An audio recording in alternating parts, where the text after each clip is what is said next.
Donald Trump আবারও নেতানিয়াহুর ফাঁদে পড়ে ইরানের উপরে ভয়াবহ হামলা চালিয়েছে আজকে ভোর রাতে। আমেরিকাকে যে বিশ্বাস করা যায় না, আবারও বেইমানি করে তার প্রমাণ দিল ডোনাল্ড ট্রাম্প। যুদ্ধবিরতির চুক্তিকে সম্পূর্ণ লঙ্ঘন করে আমেরিকার এই হামলার কারণে শান্তি চুক্তির ভবিষ্যৎ নিয়ে চরম ধোঁয়াশা সৃষ্টি হয়েছে। গতকাল হরমুজ প্রণালীতে সিঙ্গাপুরের পতাকাবাহী কার্গো জাহাজের উপরে ড্রোন হামলা চালিয়েছিল ইরান। এরপরই এক পোস্ট দিয়ে ট্রাম্প বলেছিল, ইরান যুদ্ধবিরতির চুক্তি লঙ্ঘন করে হরমুজ প্রণালী দিয়ে চলাচলকারী জাহাজগুলোর উপরে একমুখী হামলায় অন্তত 4টি ড্রোন ব্যবহার করেছে। এই হামলার কড়া জবাব দেয়া হবে এমন ঘোষণা দিয়েছিল ডোনাল্ড ট্রাম্প। এর পরপরই ইরান ঘোষণা দিয়ে বলেছে, হরমুজে নির্দিষ্ট রুট এবং ইরানের অনুমতি ছাড়া যে জাহাজ পাড়ি দেওয়ার চেষ্টা করবে তাদের বিরুদ্ধেই ব্যবস্থা নেবে ইরান।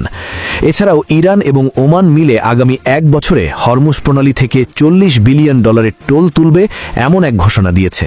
কিন্তু ডোনাল্ড ট্রাম্প বারবার বলছে ইরানকে হরমুজ প্রণালী থেকে টোল নিতে দেব না, যার কারণে ডোনাল্ড ট্রাম্প আবারও চরমভাবে ক্ষেপে গেছে। এই হরমুজ নিয়ে আবারও ইরান আমেরিকার মধ্যে চরম দ্বন্দ্বযুদ্ধ শুরু হয়ে গেছে। ইরানের এই ড্রোন হামলার জবাব দিতে আজ ইরানের মিসাইল এবং ড্রোন মজুদ রাখার গোদাম এবং উপকূলীয় রাডার কেন্দ্রগুলোতে হামলা চালিয়েছে মার্কিন বাহিনী।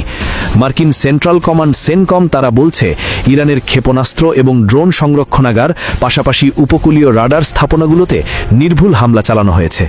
সেনকমের দাবি, এটি হরমুজ প্রণালীতে বাণিজ্যিক জাহাজে চালানো ড্রোন হামলার শক্তিশালী জবাব। এই ঘটনার কারণে ইরানের সঙ্গে হওয়া আমেরিকার প্রাথমিক সমতার ভবিষ্যৎ নিয়ে নতুন করে উদ্বেগ দেখা দিয়েছে। এই ঘটনার পর মার্কিন ভাইস প্রেসিডেন্ট জেডি ভান্স তিনি বলছেন, ইরান যুদ্ধবিরতি চুক্তিতে সই করেছিল আর আমরাও সেটা পুরোপুরি মেনে চলেছি। এই চুক্তির শর্তগুলো কিভাবে মানা হচ্ছে তা নিয়ে তাদের যদি আপত্তি থাকে তাহলে তারা চাইলেই ফোন করতে পারত। তবে একটা কথা পরিষ্কার, যে কোনো ধরনের সহিংসতার জবাব আমরা সহিংসতা দিয়েই দেব, এমন হুঁশিয়ারি বার্তা দিয়েছে মার্কিন ভাইস প্রেসিডেন্ট। এদিকে আমেরিকার বিমান হামলার পরই পাল্টা আঘাত শুরু করেছে ইরান। আইআরজিসির মিশনায় মার্কিন বাহিনী, মধ্যপ্রাচ্যের মার্কিন ঘাঁটিগুলো, ইরানের উপকূলে মার্কিন বিমান হামলার কড়া জবাব হিসেবে ওই অঞ্চলে অবস্থানরত মার্কিন বাহিনীর উপরে পাল্টা হামলা চালিয়েছে ইরানের আইআরজিসি। আইআরজিসির নৌবাহিনী ওই অঞ্চলে মোতায়েন থাকা মার্কিন বাহিনীর বিভিন্ন অবস্থান লক্ষ্য করে হামলা এখনও চালাচ্ছে। তবে হামলায় সুনির্দিষ্ট কোন কোন স্থান লক্ষ্যবস্তু করা হয়েছে তা এখনও বিস্তারিত জানা যায়নি। ইরানের উপকূলে মার্কিন বিমান বাহিনীর এই তীব্র হামলার নিন্দা জানিয়েছে আইআরজিসি। আইআরজিসি বলছে, আমেরিকা বরাবরের মতোই নিজেদের প্রতিশ্রুতি ভঙ্গ করে এই বিমান হামলা চালিয়েছে। আমেরিকার প্রতি কঠোর হুঁশিয়ারি উচ্চারণ করে আইআরজিসি বলছে, ভবিষ্যতে এ ধরনের আগ্রাসনের পুনরাবৃত্তি যদি ঘটে তাহলে ইরানের পক্ষ থেকে আরও ব্যাপক এবং ভয়াবহ পাল্টা জবাব দেয়া হবে। ইরান আমেরিকার এই যুদ্ধ হামলা পাল্টা হামলার পরেও যুদ্ধবিরতির চুক্তি বজায় আছে এমনটাই জানিয়েছে আমেরিকা। কারণ আমেরিকার পক্ষে এই মুহূর্তে ইরানের বিরুদ্ধে পূর্ণমাত্রায় যুদ্ধে জড়ানো অসম্ভব। কিন্তু আমেরিকার হামলা যুদ্ধবিরতির লঙ্ঘন ইরান অফিসিয়ালি যেহেতু ঘোষণা দিয়েছে, মধ্যপ্রাচ্যের মার্কিন ঘাঁটিগুলোতে আজকে সারাদিন শুধু তাণ্ডব লীলাই চলবে। এদিকে পাকিস্তান, কাতার এবং ইরান এমন এক কৌশলী চাল দিয়েছে, এক চালেই ইসরায়েল ধ্বংসের একেবারে দ্বার প্রান্তে চলে গেছে। এই 3টি দেশ এমনভাবে ডোনাল্ড ট্রাম্প এবং মার্কিন ভাইস প্রেসিডেন্ট জেডি ভ্যান্সকে ফাঁদে ফেলেছে যে ডোনাল্ড ট্রাম্প এখন আর নেতানিয়াহুর পাশে নেই। শুধু কি তাই, ডোনাল্ড ট্রাম্প এখন ইরানের সাপোর্ট নিয়ে নেতানিয়াহুকে প্রতিদিন হুমকির উপরে রেখেছে, যার কারণে ইসরায়েলি বাহিনীর সাহস হচ্ছে না লেবাননে হামলা করতে। কিন্তু ডোনাল্ড ট্রাম্পের এই যে আজকে হামলা, এই হামলার পর আমরা এটাই বলতে পারি, এই যুদ্ধবিরতির চুক্তি শুধু সময় কিনেছে আমেরিকা এবং এটি ছিল একটা সাজানো নাটক। ডোনাল্ড ট্রাম্পকে পাকিস্তান এবং কাতার এমন মাইনকার চিপায় ফেলেছিল যে ট্রাম্প ঘোষণা দিয়েছিল যে সব দেশের যেহেতু ব্যালিস্টিক মিসাইল আছে তাই ইরানেরও থাকবে। এছাড়াও ইরানকে বাধ্য হয়ে $300 বিলিয়ন দিচ্ছে আমেরিকা। বন্ধুরা, কিন্তু ডোনাল্ড ট্রাম্প বলছে যে এই ডলার দিয়ে আমেরিকার কৃষিপণ্য কিনবে ইরান।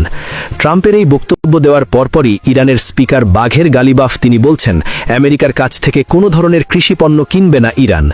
ডোনাল্ড ট্রাম্প যখন ইরানের কাছে পরাজিত হয়ে নাকে খত দিয়ে যুদ্ধ থেকে পালানোর চুক্তি করেছে, ঠিক সেই সময়ে নেতানিয়াহু এবার চরম ক্ষেপেছে পাকিস্তান এবং কাতারের উপরে। কারণ পাকিস্তান এবং কাতার মিলে নেতানিয়াহু গ্রেটার ইসরায়েল বানানোর যে বৃহৎ পরিকল্পনা সেটা নস্যাৎ করে দিয়েছে। তাই তো ইরান আমেরিকার এই চুক্তি নিয়ে সুইজারল্যান্ডে যখন আলোচনা চলছিল, ঠিক সেই সময়ে পাকিস্তানের সেনাপ্রধান সহ পুরো টিম এবং ইরানের পুরো আলোচক টিমকে গুপ্ত হত্যা করার মাস্টার প্ল্যান করেছিল ইসরায়েল।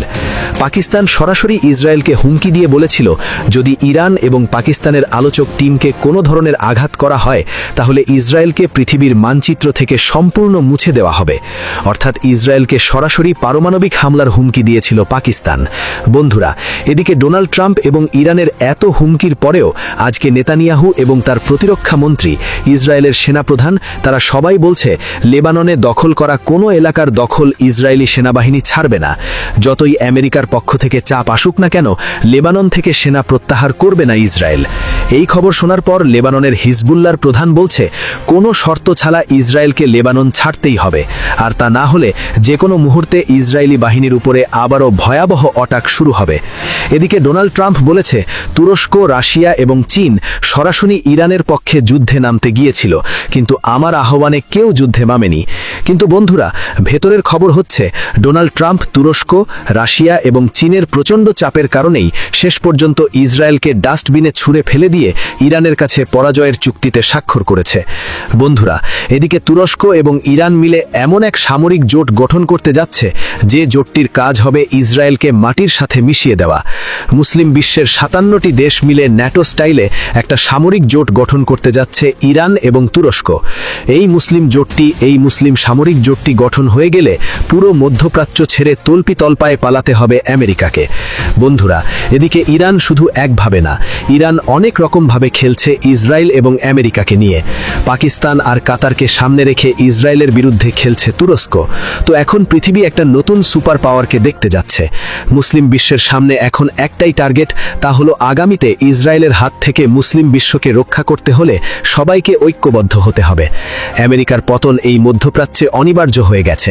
এখন পৃথিবী শাসন করবে নতুন পরাশক্তি। ইরান বলছে নতুন পরাশক্তি হতে পারে মুসলিম পরাশক্তি। যদি 57টি মুসলিম দেশ এক টেবিলে বসে যায়, যদিও ইসরায়েল আসতে দিচ্ছে না, যদি আসতে পারে তবে মুসলিম বিশ্বে আমেরিকার পতন হবে। আর তখন বিশ্ব চলবে চীন, রাশিয়া, ইরান এবং তুরস্কের মতো দেশের কথায়। বন্ধুরা, ইরান আমেরিকার এই যুদ্ধ নিয়ে আরও অনেকগুলো গুরুত্বপূর্ণ খবর থাকবে আজকের এই ভিডিওতে। আশা করি শেষ পর্যন্ত আমাদের সাথেই থাকবেন। আর ভিডিওতে একটা লাইক দিয়ে চলুন পরবর্তী খবরে আমরা চলে যাই। আজকের প্রথম গুরুত্বপূর্ণ খবর হচ্ছে কাতারও দুর্দান্ত খেলা খেলছে ইসরায়েল এবং আমেরিকাকে নিয়ে। এমন খেলা খেলছে ইরানের পক্ষ হয়ে যে খেলায় ডোনাল্ড ট্রাম্প নিজেও ফাঁদে পড়ে গেছে। কাতার আরবদেরকে ইরানের পক্ষে আনার চেষ্টা করছে। পাকিস্তান, সৌদির সাথে, কাতারের সাথে আরও কয়েকটি আরব দেশের সাথে গোপনে সম্পর্ক উন্নয়ন করে ফেলেছে। পাকিস্তান বুঝেছিল যে ইরান যদি এই যুদ্ধে পরাজিত হয়, ইসরায়েলের কাছে যদি পরাজিত হয়, তাহলে পরবর্তী টার্গেট হবে পাকিস্তান এবং তুরস্ক। তাহলে ইরানকে বাঁচাতে পারলেই পাকিস্তান এবং তুরস্ক বেঁচে যাবে। এই মুহূর্তে গ্রেটার ইসরায়েলের সূত্রটি আরবদেরকে আরও বেশি আতঙ্ক করে ফেলেছে। তো এখন ইরান প্রস্তাব করছে, আসো পাকিস্তান, তুরস্ক, সৌদি, কাতার, বাংলাদেশ, লেবানন, লিবিয়া, মিশর সবাই আসো, আমরা একটা সামরিক জোট করি। তো পাকিস্তানের দুর্দান্ত চালে যখন ইসরায়েল ব্যর্থ হয়ে গেছে, নেতানিয়াহু তখন কণ্ঠাসা হয়ে গেছে, ট্রাম্প তখন কণ্ঠাসা হয়ে গেছে, এবং পাকিস্তান এমনভাবে খেলা খেলছে, কুয়েত এমনভাবে খেলছে, কাতার এমনভাবে খেলছে, শেষ পর্যন্ত ট্রাম্প ইসরায়েলের হাত ছেড়ে দিয়েছে। ট্রাম্প বলছে, তুমি যদি একটা লেবাননে হামলা করো, তোমার কিন্তু খবর আছে, আমরা তোমাকে ছেড়ে চলে যাব। তো পাকিস্তান যে এই কৌশলী খেলা খেলছে, এটা মোসাদ বা নেতানিয়াহু নিতে পারেনি। মোসাদ গুপ্ত হত্যা করার জন্য বারবার চেষ্টা করেছিল আসিম মনিরকে, কিন্তু পাকিস্তানের আইএসআই সেটা ব্যর্থ করে দিয়েছে।